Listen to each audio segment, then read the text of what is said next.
Hello friends, welcome to Infotech ITI classes. तो HL की तरफ से लखनऊ डिवीजन से एक वैकेंसी निकल के आ रही है जो कि फिटर और जो कि हमारे मशीनिस्ट और टर्नर वालों के लिए है। तो आइए देखते हैं क्या पोस्ट है, क्या क्वालिफिकेशन है, कब होगा एग्जाम, कितनी पोस्ट आई हैं, कैटेगरी वाइज या नंबर ऑफ टोटल वैकेंसी कितनी है, तो इसके बारे में हम समझते हैं। ठीक है, तो चलते हैं नोटिफिकेशन पे। नोटिफिकेशन मैंने ऑलरेडी डाउनलोड कर रखा है। तो यहाँ पे आप जब आओगे तो मैं एक चीज़ मैंने आपको पहले बता दिया, ये कल नोटिस आया था। ठीक है, जैसे मैं आप कई सारे ग्रुप में फॉरवर्ड कर दिया है, ये कल नोटिफिकेशन आया था। क्लियर। तो यहाँ पे लिखा है, ध्यान से पढ़ना, एडवर्टाइज नंबर ये है, इंगेजमेंट आपका assistants operator on tenure basis, मतलब कि ये आपकी जॉब होने वाली है कॉन्ट्रैक्ट बेसिस, जो कि आपके 4 ईयर का। ठीक है, जो आपका टेन्योर बेसिस होना है 4 ईयर का होने वाली है ये जॉब। अभी मैं आपको थोड़ा सा इसमें बताऊंगा कि फॉर्म को आपको फिल करना है, कौन कौन ऐसे बच्चे हैं जो इस फॉर्म को फिल करेंगे, वही एलिजिबल है। ठीक है, तो मैं आप सीधा ले चलता हूँ वैकेंसी की डिटेल पे। और ये लखनऊ डिवीज़न से आ रखी है, जैसे मैंने आपको बताया ना, लखनऊ एचएल एसएससी डिवीज़न बोले तो लखनऊ। ठीक है, अभी अभी दो तीन महीने हुए, वहाँ भी निकल रखी थी वैकेंसी। तो यहाँ पे आते हैं, बात करते हैं सीधा। ये आपके असिस्टेंट एडमिन उनके लोगों के, मैं सीधा आईटीआई वालों की बात करता हूँ। ठीक है, तो मैं सीधा ले चलता हूँ आईटीआई वालों ट्रेन। हाँ, यहाँ देखो ध्यान से। तो यहाँ पे जब देखोगे तो यहाँ लेवल C5 पे स्केल आपका 22,000 मतलब इतना होने वाला है। अब यहाँ देखोगे नेम ऑफ द पोस्ट, यहाँ पे ऑपरेटर मैकेनिकल टेन्योर बेस आपका आ रखी है। वहीं साथ साथ यहाँ देखोगे operator fitter on the tenure basis, मतलब कॉन्ट्रैक्ट बेसिस पे। अगर मैं टोटल पोस्ट पूछूं तो भैया टोटल 11 पोस्ट है। अगर आप एससी से हैं तो 2 पोस्ट आई है, एसटी से हैं तो आपकी 1 पोस्ट है, ओबीसी से हैं तो आपकी 2 पोस्ट हैं, और ईडब्ल्यूएस से हैं तो 1 पोस्ट है, और यूआर कैटेगरी से हैं तो आपकी 5 पोस्ट है। उसके लिए क्वालिफिकेशन क्या रखा है, मांगा है, तो यहाँ पे एनईसी होना चाहिए। एनईसी का मतलब होता है नेशनल अप्रेंटिस सर्टिफिकेट 3 ईयर। और क्या हो, अगर आपके पास ITI 2 ईयर हो प्लस NAC और NCVT हो, 1 ईयर के अप्रेंटिस हो। कुछ ऐसे बच्चे होते हैं जो कि 10वीं के बाद सीधा अप्रेंटिसशिप कर लेते हैं, तो 3 साल के अप्रेंटिसशिप मानी जाती है। वही चीज़ आपको यहाँ पूछा है। अगर आपके पास ये है तो आप भी एलिजिबल हो। उसके बाद अगर आप ये नहीं है तो अगर पास आपने ITI कर रखी हो और आपका ITI 2 ईयर की होनी चाहिए, और साथ ही साथ आपने NAC कर रखी हो, बोले तो नेशनल अप्रेंटिस सर्टिफिकेट, जो कि आपकी 1 ईयर की होती। अगर आपने कर रखा है तो इस फॉर्म को फिल कर सकते हो। अब यहाँ बच्चे का डाउट ये आता होगा कि सर हमने अप्रेंटिस रेलवे से कर रखी है, हमने अप्रेंटिस एचएल से नहीं कर रखी है, डिफरेंट डिपार्टमेंट से कर रखी है, तो क्या हम एलिजिबल हैं? तो मैं आपको सॉफ्ट तौर पे कहना चाहता हूँ, नहीं एलिजिबल है। जिन बच्चों ने लखनऊ डिवीज़न से अप्रेंटिसशिप कर रखी है वही इस फॉर्म को फिल कर सकते हैं, पहली बात। या उनके पास एम्प्लॉयमेंट एक्सचेंज नंबर होना चाहिए, तब ये फॉर्म को फिल कर सकते हैं। अभी मैं इसको आगे कंडीशन बता दूंगा। और आपके आते हैं यहाँ पे सिलेक्शन प्रोसेस की बात करते हैं। ठीक है, सिलेक्शन प्रोसेस क्या क्या होने वाला है।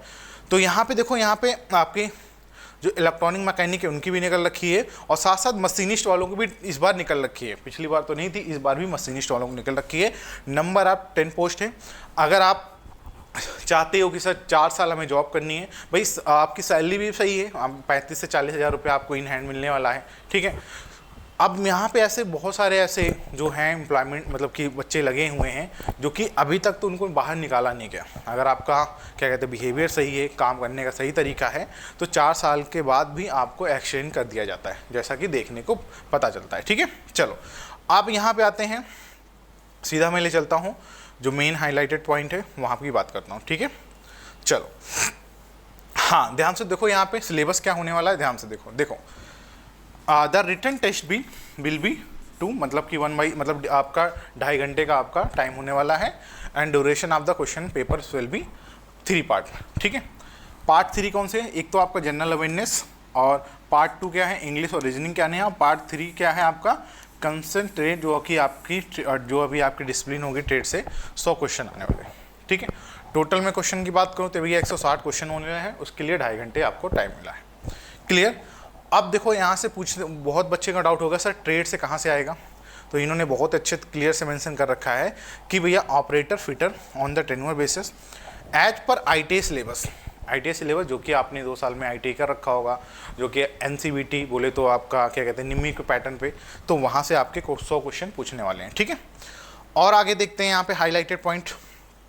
और कुछ हाँ एज में आपकी छूट भी है, तो एक बार देख लेना, अगर आप SC ST से हैं या OBC से हैं तो आपको छूट मिलने वाली है, ठीक है।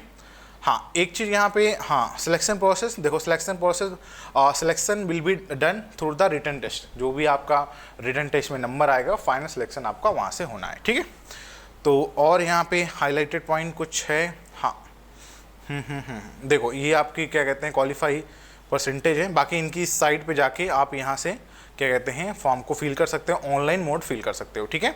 MCQ टाइप होने वाले हैं जैसा कि मैंने आपको बता दिया। हाँ एक चीज़ देखो यहाँ पे, there will no negative marking, negative marking नहीं है, सबसे बढ़िया फ़ायदा है कि भैया इसमें नेगेटिव मार्किंग नहीं है, क्लियर। चलो तो मैं हाईलाइटेड जो पॉइंट है मैं वही उसी के बारे में आपको चर्चा कर रहा हूँ। जो फाइनल सिलेक्शन होगा मैंने आपको बता दिया, फाइनल सिलेक्शन परफॉर्मेंस जो होगा आपका रिटन टेस्ट में, उससे ही फाइनल आपका सिलेक्शन होने वाला है। और यहाँ पे देखते हैं मेडिकल एग्जाम, हाँ टेन्योर एंगेजमेंट्स और प्लेस ऑफ पोस्टिंग। देखो यहाँ पे आओगे तो भैया आपका पे स्केल है, ठीक है, जो नॉर्मली आपका जब स्केल C5 जो कि ITI वालों के लिए आता है, तो भैया मंथली आपकी 2200, अगर मैं सारे अलाउंसेस लगा लूँ तो भैया आपका 35 से 40 हज़ार रुपये इन हैंड आपको मिलने वाला है, ठीक है, जो कि अलाउंस, ये सारे अलाउंस हैं आपके, ठीक है। चलो तो अब मैं आपको सीधा ले चलता हूँ जो कि इस अप्लाई कैसे करना है, इस साइट पे जाके, जो कि मैं www.hl.india.co.in पे जाके आप अप्लाई फॉर्म कर सकते हो। हाँ अब यहाँ पे देखो इन्होंने बहुत टाइम कम दिया है, देखो इस फॉर्म को 21/6/2024 से स्टार्ट है, ठीक है, और 28/6 मतलब इसी मंथ, ध्यान रखना टाइम बहुत ही कम है, पहले ही बता दे रहा हूँ, और इसी में आपका एग्ज़ाम भी हो जाएगा, इसी मतलब 1-2 हफ्ते में आपका एग्ज़ाम भी करा लेगा, ठीक है। मैं आपको ले चलता हूँ कहाँ पे इनका एग्ज़ाम का शेड्यूल है, अभी इन्होंने मेंशन कर रखा था, ठीक है। चलो रुको रुको रुको रुको हाँ देखो ये रहा इनका इंपॉर्टेंट डेट क्या है। तो डेट आप जो एप्लीकेशन, ऑनलाइन एप्लीकेशन की फॉर्म 21/6/2024 से स्टार्ट है, ठीक है, लास्ट डेट एप्लीकेशन की फॉर्म 28/6, और यहाँ पे download admit card, online download admit card 3/7/2024, यानी मतलब कि अब की जो नेक्स्ट मंथ है 3 को आपको एडमिट कार्ड हो जाएगा, तो मे बी आपका 10 तारीख के पहले पहले या 10 जुलाई के पहले पहले आपका इसका एग्ज़ाम भी हो जाएगा। तो आप चाहते हो कि भाई समय भी बहुत ही कम टाइम में ये सिलेक्शन करा लेता, जो लास्ट पिछली वैकेंसी निकली थी उन्होंने 1-2 हफ्ते में सारा कुछ प्रोसेस करा दिया था, ठीक है, अब तो ज्वाइनिंग भी करवा दिया। अगर आप HL से हो, अप्रेंटिसशिप कर रखे हो, तो इस फॉर्म को ज़रूर भर देना, फिल कर देना। उन बच्चों के लिए नहीं है, पहले मैं बता दे रहा हूँ, उन बच्चों के लिए नहीं है जो बच्चे क्या कहते हैं, इनकी साइट है रही, ठीक है, साइट पे जाके सर्च कर लेना, आपको मिल जाएगा। उन बच्चों के लिए नहीं है जिन्होंने अदर डिपार्टमेंट से अप्रेंटिस कर रखी है, तो वो एलिजिबल नहीं है। अगर आप HL से हो और लखनऊ से अप्रेंटिसशिप कर रखी है तो वो उन बच्चों के लिए फॉर्म है, ठीक है। धन्यवाद। अगर इन्फॉर्मेशन अच्छी लगी हो तो लाइक एंड शेयर कर देना, धन्यवाद।